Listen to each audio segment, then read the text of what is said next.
पूरी दुनिया कोविड-19 की चपेट में है। इस बीमारी के चलते कई लोग काल के गाल में समा चुके हैं। 11 मार्च 2020 को WHO ने कोरोना को वैश्विक महामारी घोषित कर दिया है। दुनिया के सभी देश इस महामारी से लड़ने की पुरजोर कोशिश कर रहे हैं। 12 मार्च को भारत सरकार ने कोरोना वायरस से बचाव संबंधी गाइडलाइंस जारी की हैं, ताकि कोरोना वायरस की रफ्तार को थामा जा सके। तारीख 13 मार्च, जगह अयोध्या, भगवान राम की नगरी, श्रद्धा का प्रतीक, विश्वास की धारा। अयोध्या अपनी रवानगी में है। जिलाधिकारी अनुज कुमार झा ने भारत में लॉकडाउन से पहले ही इस चुनौती से निपटने के लिए अपनी 4 सूत्रों की एक सफल रणनीति बना ली है। पहला सूत्र है अवेयरनेस। पहले सूत्र यानी अवेयरनेस पर काम शुरू हो चुका है। उद्देश्य है कि कोरोना वायरस के बारे में लोगों को जागरूक किया जा सके। महामारी के बढ़ते वैश्विक प्रकोप, भारत सरकार की गाइडलाइंस और प्रदेश के मुख्यमंत्री से निर्देश प्राप्त करने के बाद जिलाधिकारी अनुज कुमार झा एक आदेश जारी करते हैं, जिसके बाद अयोध्या में सब थम जाता है। पूरे जितने भी हमारे शहर के इलाके हैं, जो मार्केट प्लेसेस हैं, जहाँ पे ज़्यादा भीड़ भाड़ होती है, वहाँ पे हमने 1 लाख पोस्टर्स जो हैं वो प्रिंट करा करके और उनको हर दुकान के सामने, हर प्रोमिनेंट प्लेस पे, पब्लिक प्लेस पे उसको हमने पेस्ट करवाया। अयोध्या में हर साल मार्च के महीने में, मार्च अप्रैल के महीने में रामनवमी का जो त्यौहार है वो बहुत ही बड़े पैमाने पे मनाया जाता है। अगर मैं पिछले साल की बात करूँ तो 15 लाख से ज़्यादा श्रद्धालु पिछली बार अयोध्या में रामनवमी के पर्व पे यहाँ पे पार्टिसिपेट करने आए थे, दर्शन करने आए थे। तो उसको देख करके एक बहुत बड़ा कंसर्न जो है पूरे समाज के मन में और एडमिनिस्ट्रेटिव सेटअप में भी एक ये चिंता थी कि अगर इतनी बड़ी गैदरिंग होती है और उसमें कोई पॉजिटिव पेशेंट आता है तो उसको लेकर के एक पैनिक मच सकता है या एक आउटब्रेक की स्थिति यहाँ पे आ सकती है। जितने अयोध्या के हमारे साधु संत हैं उन सबको हमने कॉन्फिडेंस में लेकर के और 21 मार्च को हम लोगों ने सबसे पहले एक तरह से पार्शियल लॉकडाउन हमने लगाया, जिसमें कि अयोध्या के जो बॉर्डर्स थे उनको बाहर से जो आने वाले श्रद्धालु हैं उनके लिए हमने सील किया था। तो सरयू जी में जो स्नान है और अन्य भी जो कुंड हैं जहाँ पे सामूहिक स्नान होता है, उनमें सामूहिक स्नान को हमने उसमें बैन किया था। ये ऑर्डर हमने 21 मार्च को जारी किया था। मंदिरों और धार्मिक स्थलों में बाहरी श्रद्धालुओं का प्रवेश प्रतिबंधित कर दिया गया है।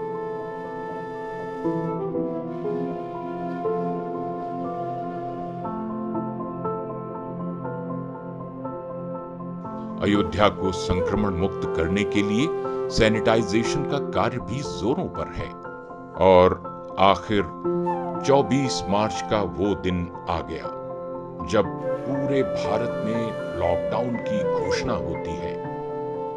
पूरे देश में आज रात 12 बजे से संपूर्ण देश में संपूर्ण लॉकडाउन होने जा रहा है। यहीं से शुरू होती है अयोध्या के दूसरे सूत्र यानी प्रोसेस की कहानी। ये लॉकडाउन का समय है। पूरी अयोध्या ने अपनी कमर कस ली है। इससे पहले कि खरीदारी करने के लिए लोगों की दुकानों पर भीड़ टूट पड़े, फिक्स रेट पर जरूरी सामान की डोर स्टेप डिलीवरी के आइडिया को जमीन पर उतार लिया गया है। हमने तकरीबन उस वक्त जो है 400 शॉप्स हमने आइडेंटिफाई कर लिए थे और उनके नंबर हमने सार्वजनिक किए थे कि ये 400 shops through out the district होगा, जो कि इस पे जनता अपने इलाके की जो भी है वो कॉल करके उनसे होम डिलीवरी ऑर्डर कर सकते हैं। और उसमें दूसरा एक प्रोविज़न हमने लिया था कि एक सर्टेन जो राशन बैग है जिसमें कि 10 आइटम्स थे और लगभग एक एवरेज साइज़ जो फैमिली का है 4-5 लोगों का, उसके 1 हफ्ते के लिए कितना कंजम्पशन होगा। तो उसमें हम लोगों ने 5 किलो आटा, 3 किलो चावल और 2 किलो दाल, फिर कुछ चीनी, फिर कुछ नमक, कुछ मसाले, थोड़ा आधा लीटर तेल, तो ऐसे 10 आइटम, कुछ चाय पत्ती, ये सब शामिल करते हुए हमने एक राशनिंग की थी कि 475 रुपये इंक्लूडिंग जो उसका डिलीवरी चार्ज है, तो ये काम हम लोगों ने 24 मार्च में कर लिया था, यानी कि लॉकडाउन के डिक्लेरेशन से पहले हमारे ट्विटर हैंडल पे आपको मिल जाएगा। तो ये हम लोगों ने एक एंटिसिपेट किया था कि this will be home delivery will be a critical factor. तो उसको हम लोगों ने समझ लिया था, उस पर हम लोगों ने काम करना शुरू कर दिया था। And the moment lockdown was enforced, very next morning यानी कि 25 तारीख की सुबह 7 बजे मैं और हमारे एसएसपी जो हैं वो हम लोग मंडी में थे, और मंडी से हम सब्जी की जो गाड़ियां हैं उनको हम रवाना कर रहे थे। इनफैक्ट जो है प्रीवियस नाइट को सीएम यहाँ पे थे, तो हम लोग we kept working through the night and then early morning CM यहाँ से गए थे। तो हम लोग वापस लौट करके आराम करने के लिए नहीं गए, मैं सीधे यहाँ से कंट्रोल रूम पहुँचा, और कंट्रोल रूम जा करके हमने सबसे पहली जो व्यवस्था की कि सब्जी की एक तरह से व्यवस्था हम बना करके आए थे वहाँ से, हम इनको अब दूध कैसे पहुँचाएं उनके घर तक। तो इमीडिएटली जो हमारा जो पराग डेयरी के जीएम है, I called him to the control room, और हमने उनसे कहा कि हमें घर घर जो है दूध की आपूर्ति चाहिए। तो इन द फर्स्ट आवर ही सेंड सम व्हीकल्स, और उन्होंने हमें फ़ोटोज़ भेजे जिसमें कि ये चीज़ थी कि उन्होंने जो इस इलाके का वेंडर है उसको दूध दे दिया, उस इलाके का वेंडर दिया। तो फिर हमने उनको दोबारा बुलाया, हमने कहा कि नहीं, हमें वेंडर को देने का नहीं चाहिए, हमको है घर पे पहुंचाने का। वेंडर को आप देते रहो, उससे हमें कोई दिक्कत नहीं, बहुत अच्छी बात है, बट वी वांट कि दूध जो है हमारा घर घर डिलीवर हो, इसके लिए हमको व्यवस्था बताइए। तो उन्होंने कहा हमारे पास कुल मिला के 15 वैन है, मैं उनको घरों के बीच में भी, मोहल्लों के बीच में भी हम उनको सर्कुलेट कर देंगे। तो इमीडिएटली हम लोगों ने एक व्यवस्था बनाई, हमने ARTO को बुलाया, हमने कहा कि इनको आप जो प्राइवेट व्हीकल्स है वो अवेलेबल कराइए। हमने कहा कि आप 50 व्हीकल्स इनको अवेलेबल कराइए। उन्होंने कहा सर करीब 30-35 तो मैं भी तुरंत दे दूंगा, छोटे वाहन पिकअप टाइप। तो हमने उनसे कहा कि आप ऐसा करो, आप इनको ई-रिक्शा दो। तो सेम डे हमने उनको 50 जो है ई-रिक्शा अवेलेबल कराया, और ई-रिक्शा के माध्यम से हम लोगों ने दूध का जो है घर घर वितरण करना शुरू किया। तो नाउ एवरी मॉर्निंग हमारे 600 जो हैं वो सब्जी के व्हीकल 600, और तकरीबन 225 जो है वो दूध के व्हीकल्स जो है वो घर घर जा रही हैं और घर घर डिस्ट्रीब्यूट कर रही हैं।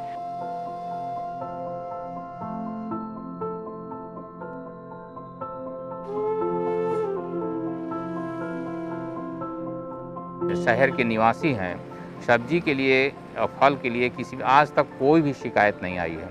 किसानों का बहुत ज़्यादा ध्यान रखा गया। जिलाधिकारी महोदय का यह निर्देश था कि जो हमारे किसान भाई हैं उनको प्रवेश दिया जाए। अगर मान लीजिए उनके पास नहीं भी उनके पास है और वो सब्जी लेके आ जाते हैं तो उनका भी प्रवेश करा दिया जाए, जिससे जो लॉकडाउन के पीरियड में उनकी जो आर्थिक स्थिति थी उसको सुधारने की हम लोगों ने पूरी कोशिश की।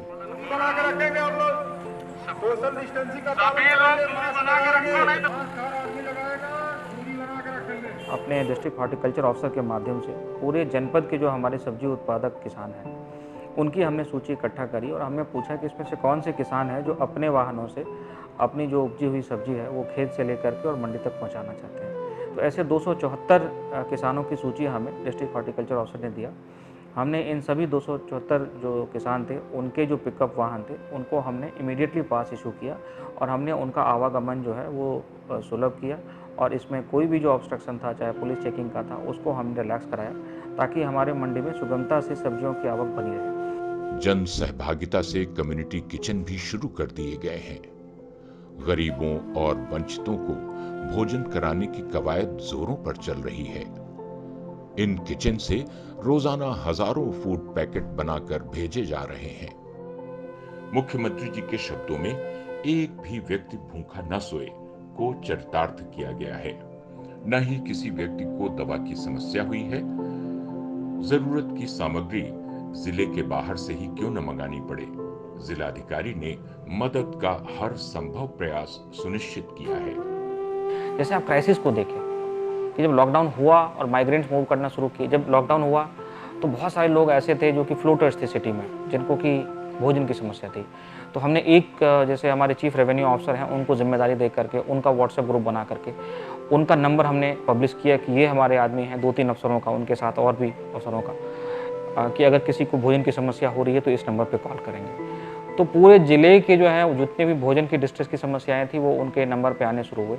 उनका हम लोगों ने भोजन वितरण का पूरा एक व्हाट्सएप ग्रुप बनाया। उसमें जो है सभी तहसीलों के जो हमारे अधिकारी हैं वो शामिल थे, और जहाँ से भी हमको SOS मिला कि खाने की किसी को समस्या है, तो सरकारी 7-8 कम्युनिटी किचन चला करके, और जितने भी हमारे NGO, तकरीबन 12 के करीब NGO हमारे जो है कम्युनिटी किचन चला रहे थे, उनके माध्यम से एक दिन में हम लोगों ने 10-10 हज़ार पैकेट तक जो है वो फूड डिस्ट्रीब्यूशन किया, और कहीं भी खाने की कोई समस्या जो है नहीं होने दी। DM अनुज कुमार झा एक कंट्रोल रूम का गठन करते हैं, जिसके माध्यम से जनता के लिए एक यूनिफाइड नंबर क्रिएट किया जाता है। कोई भी किसी भी समय इस नंबर पर कॉल कर किसी भी तरीके की जानकारी हासिल कर सकता है, चाहे समस्या भोजन और राशन से जुड़ी हो या स्वास्थ्य जांच से, ग्रामों की निगरानी की हो या फिर प्रवासियों की। सभी समस्याओं का समाधान लगातार इस कंट्रोल रूम के जरिए किया जा रहा है।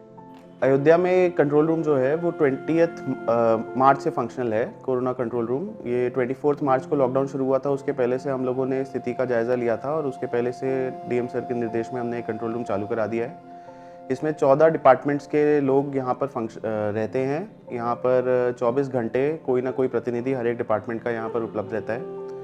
कंट्रोल रूम से हम मेन 4 चीज़ों को ध्यान दे पा रहे हैं। सबसे पहले तो हम लोग केस ट्रैकिंग कर रहे हैं, जो सर्वेलेंस कर रहे हैं, जिसमें बेसिकली जितने भी लोग बाहर से आए हैं, जो माइग्रेंट्स हैं या जो सस्पेक्टेड लोग हैं, उनको किस तरह से हमें सर्वेलेंस करना है और किस तरह से ट्रैक करना है। ग्राम पंचायत के माध्यम से सभी क्षेत्रों में लोगों को बीमारी से बचाव और रोकथाम संबंधी जानकारी दी जा रही है, ताकि कोरोना इस पावन धरा पर अपनी जड़ें न जमा सके। अब आता है तीसरा सूत्र, डिजीज, मतलब कोरोना वायरस के प्रसार का पता लगाने और उसकी रोकथाम की तैयारी का मसला। हम लोगों ने पूरे जिले में 165 के करीब सब सेंटर्स हैं, तो हमने सब सेंटर लेवल पे टीम्स बनाई, जिसमें कि कोई एक मेडिकल ऑफिसर और उसके अलावा ANM और जो भी लोग अवेलेबल थे, चाहे वो लैब टेक्नीशियन थे, चाहे वो फार्मासिस्ट थे, तो इस तरह के जितने लोग थे सबको मिला करके हम लोगों ने 165 पूरे हर सब सेंटर पे एक टीम बनाई, जिसका काम ये था कि उस इलाके का जो भी इंटेलिजेंस हो उसको गैदर करना, जो भी प्रोबेबल केस हो या कोई प्रोबेबल माइग्रेंट हो उसको हेल्थ चेकिंग करना, स्क्रीनिंग करना, और अगर उसमें कोई सिम्टम है उसकी टेस्ट कराना, और अगर सिम्टम नहीं है तो जितने भी माइग्रेंट हैं उनको फॉलोअप करना। पूरी मुस्तैदी से इस दिशा में काम करते हुए जिला प्रशासन द्वारा हर व्यक्ति की जांच का प्रबंध किया गया है, जिसे सर्दी, खांसी, बुखार या सांस लेने में तकलीफ है। इस प्रकार कोरोना को पैर पसारने का अवसर ही नहीं दिया गया। इसके बाद एक बहुत ही इम्पोर्टेंट चीज़ हो जाती है कि जो रोगी आते हैं, अगर पॉजिटिव आते हैं, तो उनके लिए हमारे हॉस्पिटल्स कितने तैयार हैं। तो इसमें जो गवर्नमेंट की क्लासिफिकेशन है उसके मुताबिक 3 लेवल पे इसमें हॉस्पिटल्स को तैयार करना था। तो पहले हमें जनपद में 2 लेवल पे तैयारी करनी थी, जिसमें कि L1 के लेवल पर एक जो है 30 बेड का हॉस्पिटल तैयार करना था, और L2 के लेवल पे 100 बेड का कोई हॉस्पिटल तैयार करना था। तो L1 में हमने मसौदा CSC को इसमें पूरी तरीके से सुसज्जित किया, उसका रिनोवेशन करके, रिफर्बिश करके, उसकी जो फर्नीचर है उसकी व्यवस्था बढ़िया करके हमने सबसे पहले मसौदा CSC 30 बेड को तैयार किया। फिर हमने L2 के रूप में जो हमारा मेडिकल कॉलेज है उसको हमने 100 बेड के लिए तैयार किया। बाद में हमने इसको 200 बेड के लिए एक्सटेंड किया, और इसमें हम लोगों ने काफ़ी काम किया। इसमें हमने ऑक्सीजन सप्लाई की जो है सेंट्रलाइज व्यवस्था 100 बेड पे लागू करी। हॉस्पिटल स्टाफ आने वाले मरीजों और ग्रामीणों को प्रधानमंत्री जी द्वारा दिए गए 2 गज की दूरी और मास्क के उपयोग के मंत्र के साथ साथ बीमारी से बचाव और उसकी रोकथाम की जानकारी दे रहा है। शहर के 18 कपड़ा व्यवसायियों से प्रतिदिन 25,000 मास्क का निर्माण करने का आग्रह किया गया है। कुछ दुकानें खुली हैं, सोशल डिस्टेंसिंग और फेस कवर भी करवाना है। प्रशासन यहां पर भी रोस्टर लागू करवाता है, औचक निरीक्षण होता है और लापरवाही पाए जाने पर कार्रवाइयां भी हो रही हैं। अयोध्या का बॉर्डर पूरी तरह से सील कर दिया गया है और लोगों के अयोध्या आने पर रोक लगा दी गई है। आसपास की डिस्ट्रिक्ट में कोरोना पॉजिटिव केसेस आ रहे थे और अयोध्या में 0 थे, तो इसको देखते हुए हमारी बॉर्डर सिक्योरिटी बहुत इंपॉर्टेंट हो गई थी। और बॉर्डर सिक्योरिटी पे जो मेडिकल टीम्स थी, हमारी स्क्रीनिंग टीम थी, प्लस पुलिस की जो टीम्स थी, उसके द्वारा जो पासेस थे उन पासेस को ही मान्य किया गया, और जैसा उसमें बहुत अच्छी तरीके से इंटरमिक्सिंग रोकी गई जो अदर डिस्ट्रिक्ट्स के जो हमारे रेड जोन से लोग आ रहे थे। चुनौतियां कई हैं, लेकिन तैयारियां भी हैं। अब तक तकरीबन जो है 70,000 प्रवासी श्रमिक जो हैं वो जनपद में आ चुके हैं। तो ये दो तरह के चैलेंज जो है ये पोज कर रहे हैं। एक तो ये पोज कर रहे हैं कि जो हॉटस्पॉट जो सेंटर्स हैं, सिटीज़ हैं, जैसे मुंबई है या अहमदाबाद है, सूरत है, दिल्ली है, यहाँ के जो श्रमिक आए हैं वो चाहे तो ट्रांसपोर्टेशन के दौरान या पहले से संक्रमित थे, और उनकी जब भी हम पूल सैंपलिंग कर रहे हैं तो काफ़ी संख्या में श्रमिक उसमें पॉजिटिव निकल रहे हैं। जब ये गांव में जा रहे हैं तो क्या इनके माध्यम से गांव में और इसमें डिजीज़ फैलेगा, ये एक डाउन द लाइन हम एक बहुत बड़ा चैलेंज जो है इसमें हम देख रहे हैं। तो इनको जो रिसीविंग करना है वो भी बहुत सेफली करना है, इनको जो पहुंचाना है अपने गांव में वो भी बहुत ही सेफ तरीके से पहुंचाना है, और गांव में जब ये रह रहे हैं तो वो इन्फेक्शन वहाँ पे स्प्रेड ना हो, ये एक बहुत ही इंपॉर्टेंट टास्क है और चैलेंजिंग टास्क है जिस पे हम लोग इस वक्त लगे हैं। दूसरा जो इस फ्रंट पे एक चैलेंज आ रहा है वो ये आ रहा है कि ये सब लोग बाहर कोई ना कोई काम कर रहे थे, अब ये अपने जनपद में लौटे हैं तो उनको डाउन द लाइन हमको उनके रोज़गार की भी व्यवस्था करनी पड़ेगी, और इस पे माननीय मुख्यमंत्री जी का बहुत हाई प्रायोरिटी फोकस है। तो इसके लिए हम लोगों ने इनकी पूरी जो है स्किल मैपिंग करनी शुरू की है सरकार के प्रोटोकॉल के मुताबिक। और जो काम हमारा चल रहा है, जैसे कि मैं बताऊं, इस वक्त मनरेगा में हमारे 75,000 से ज़्यादा श्रमिक रोज़ाना काम कर रहे हैं अब तक। यानी कि ये जो कोरोना का पीरियड है और जो लॉकडाउन के बाद जो ये काम शुरू हुआ है, उसके पहले तक कभी हाईएस्ट नंबर जो है जनपद में 25,000 श्रमिकों का रहा है, लेकिन इस वक्त पर डे 75,000 पीपल जो है वो मनरेगा में काम कर रहे हैं। कई एनजीओज़ हैं जो कि टेक्निकल कोई स्टार्टअप है, कोई चीज़ है, तो उन्होंने हमें अप्रोच किया कि हम आपको मदद करना चाहते हैं, अगर हमारी कहीं कोई भूमिका हो तो हमें अवश्य बताएं। तो इसमें ऐसा ही एक वात्सल्य फाउंडेशन है, उनकी मदद से हमने एक यूनिफाइड कंट्रोल रूम बनाया। कहने का मतलब कि एक सिंगल नंबर पर हमने सारे नंबर अपने पोर्ट किए, और किसी भी आदमी के पास वो सिंगल नंबर होना इम्पॉर्टेंट है। उसको चाहे कोई भी समस्या हो, चाहे उसको खाना नहीं मिल रहा हो, चाहे उसको राशन किट चाहिए, चाहे उसको स्वास्थ्य का परीक्षण कराना है, चाहे उनको कोई और दिक्कत है, कहीं सब्जी नहीं पहुंच रहा है, कहीं दूध नहीं पहुंच रहा है, तो किसी भी तरह की समस्या हो, एक सिंगल यूनिफाइड नंबर हमने फिर वात्सल्य के माध्यम से लॉन्च किया, और फिर हमने उस पर सारे अपने जो पुराने नंबर थे उनको भी हमने पोर्ट किया, और फिर वो यूनिफाइड कंट्रोल रूम में आकर के और जो कंसर्न डिपार्टमेंट है उनको हमने कॉल ट्रांसफ़र कर करके उस पर हैंडलिंग करानी शुरू की। तो इससे काफ़ी जो काम है वो हमारा आसान हो गया। वात्सल्य के ही माध्यम से हम लोगों ने फिर एक दूसरी एक्टिविटी और शुरू करी, जिसमें कि जो हमारा जितना भी माइग्रेंट्स का डेटा है, जैसे मई महीने में अगर हम देखें तो तकरीबन 60,000 लोग जो हैं वो जनपद में आए हैं, करीब 60,000, और इन 60,000 लोगों की पूरी जो है डेटाबेस बनाना, और डेटाबेस बनाने का काम तो खैर कंट्रोल रूम के माध्यम से चल रहा है, डिपार्टमेंट के माध्यम से चल रहा है, इसमें तहसीलों का बड़ा इंपॉर्टेंट रोल होता है।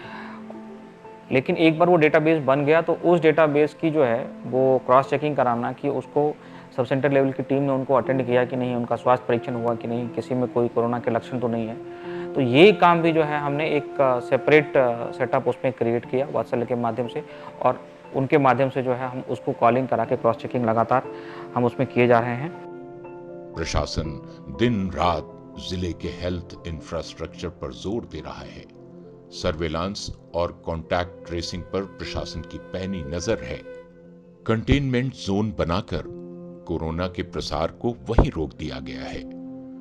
आरोग्य सेतु ऐप के बारे में लोगों को जागरूक किया जा रहा है। आज तक 224 कोरोना पॉजिटिव केस आए हैं, उनमें करीब 155 लोग ठीक हो चुके हैं, बाकी लोगों का उपचार चल रहा है। खास बात यह है कि अभी तक भर्ती कराया गया हर मरीज ठीक होकर घर गया है। प्रशासन का प्रयास है कि प्रत्येक कोरोना मरीज एवं अन्य सभी गंभीर रोगी जिन्हें कोरोना से अधिक खतरा है, उनकी पहचान कर उनकी प्रतिरोधक क्षमता में वृद्धि हेतु गिलोय, च्यवनप्राश आदि औषधियों का प्रयोग उनसे कराया जाए। जिले का स्वास्थ्य विभाग, पुलिस विभाग, सभी स्वच्छता कर्मी एवं प्रशासन कोरोना से इस लड़ाई में दिन रात संकल्पित होकर जुटे हैं। उम्मीद है शीघ्र ही एक कोरोना मुक्त समाज हम सब पा सकेंगे। हम सब जानते हैं अयोध्या भगवान राम की नगरी है और ये एक धर्म स्थल है। इस पूरे पैंडेमिक को हैंडल करने में मुझे बार बार इस बात का एहसास हुआ कि यहाँ निश्चित रूप से एक ईश्वरीय शक्ति है जिसने हम सबकी मदद की है। मई के पहले हफ्ते से पहले हमारे यहाँ कोई केस नहीं था, और इसको मैं एक ईश्वरीय अनुकंपा ही कहूँगा कि इतने समय तक जनपद में कोई भी पॉजिटिव केस नहीं रहा। हमने इस लॉकडाउन की अवधि में क्या सीखा? हमने एक तो सेल्फ अवेयरनेस सीखी कि हमें कैसे अपने आप को बचाना है, हमें कैसे सोशल डिस्टेंसिंग करनी है, हमें कैसे मास्क का प्रयोग करना है। और दूसरी चीज़ जो हमने सीखी वो है बिहेवियर चेंज। ये मैं समझता हूँ कि उस पूरे पैंडेमिक के हैंडलिंग में कह लें या जो जनता का हम बिहेवियर देखते हैं उससे भी हमें पता चलता है कि इसमें हर किसी ने बिहेवियर चेंज को सीखा है कि हम किस प्रकार से अपनी दिन प्रतिदिन के कार्य जो हमारी विधि है उसको रेगुलेट करें कि हम अपने आप को बचाएं, अपने परिवार को बचाएं और समाज में होने वाले डैमेज को हम किस तरीके से बचा सकते हैं। आज आवश्यकता ये है कि हम आगे भी इस सबक को याद रखें। हमें ये भी आवश्यकता है कि हमने अपनी प्रायोरिटीज़ को दोबारा से डिफ़ाइन करना है। हमें ये देखना है कि हमें सेफ्टी फर्स्ट अप्रोच लेकर के चलना है और ऐसा कोई भी काम जैसे कि हम स्वयं या हमारा परिवार या हमारा समाज या हमारा पर्यावरण या हमारे आसपास की स्वच्छता, ऐसी कोई भी चीज़ जिससे प्रभावित हो रहा हो उसको नहीं करना है। अगर हम सब लोग ये मिल कर के करते हैं, अगर हम सब लोग आने वाले समय में जबकि यहाँ पे मार्केट्स भी खुलेंगी, जबकि यहाँ के सारे धर्मस्थल खुलेंगे, जबकि यहाँ के देश विदेश, अन्य प्रदेश, अन्य ज़िले से श्रद्धालु यहाँ आएंगे, दर्शन करेंगे, हम सबको ये सीखना होगा कि हमें सेफ्टी फर्स्ट का अप्रोच लेके चलना है। हमें पब्लिक प्लेस पे मास्क का प्रयोग अनिवार्य रूप से करना है। हमने जो हैंड सैनिटाइजेशन की एक विधि इतने दिनों में सीखी उसको लगातार अपने व्यवहार में आत्मसात करके रखना होगा। ये वो लर्निंग्स हैं जिसकी बदौलत आने वाले समय में हमारा जो जनपद है, जैसे अब तक कोरोना से सेफ रहा है, आने वाले समय में भी ये सेफ रहे, ये हम सब का दायित्व होगा। अवध की भूमि है, ये गंगा जमुना तहजीब की भूमि है। सब ने दिखाया कि कैसे हम लोग साथ मिल करके कितनी भी बड़ी चुनौती है तो उसका हम सामना करने में सक्षम हैं। आगे चल करके जब पूरी तरीके से लॉकडाउन खत्म होगा और पूरी तरीके से रौनक यहाँ पे आएगी, यही जो सीख है वो हम सबको आसान्वित रखती है और कॉन्फिडेंस भी देती है कि बीमारी भले ही अभी खत्म नहीं हुआ है, आगे हो सकता है कि इसकी संख्या बढ़े, लेकिन हम सब लोग मिल करके इसको पूरे कॉन्फिडेंस के साथ हैंडल करेंगे और जनपद को इसी तरीके से सुरक्षित रखेंगे, यहाँ पे मिनिमम डैमेज होने देंगे। ये हम सब लोगों का रिजॉल्व है और हम लोग निश्चित रूप से इसे हासिल करेंगे।